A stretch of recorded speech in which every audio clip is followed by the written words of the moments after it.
காவிரி ஆற்றில் இருந்து நீர்வரத்து 45,000 கன அடியாக அதிகரிப்பு.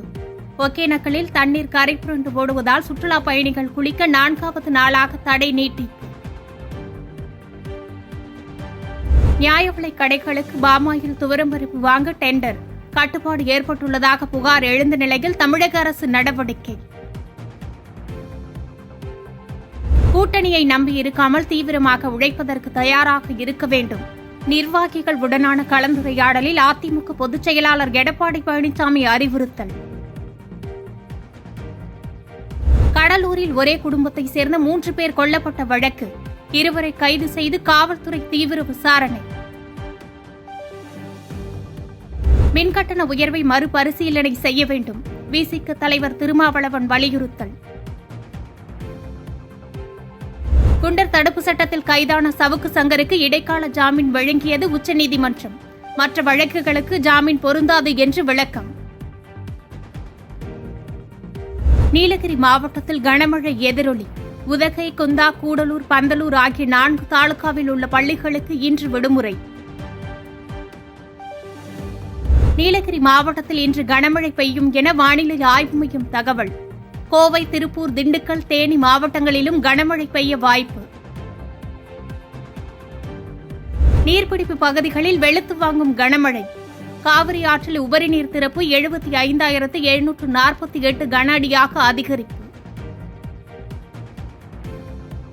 நீட் தேர்வு முடிவுகளை நகரங்கள் மற்றும் தேர்வு மையங்கள் வாரியாக வெளியிட வேண்டும்.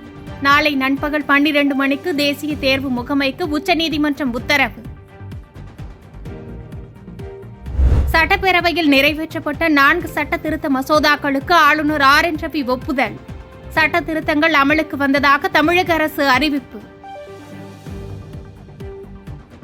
தமிழகத்தில் சட்டம் ஒழுங்கு நிலை குறித்து தலைமை செயலாளர் சிவதாஸ் மீனா ஆலோசனை. பொதுமக்களின் புகார் மீது உடனடியாக நடவடிக்கை எடுக்க காவல்துறையினருக்கு அறிவுறுத்தல். ஆம்ஸ்டாங் கொலை வழக்கில் தேடப்படும் அஞ்சலையை பாஜகவில் இருந்து நீக்கம்.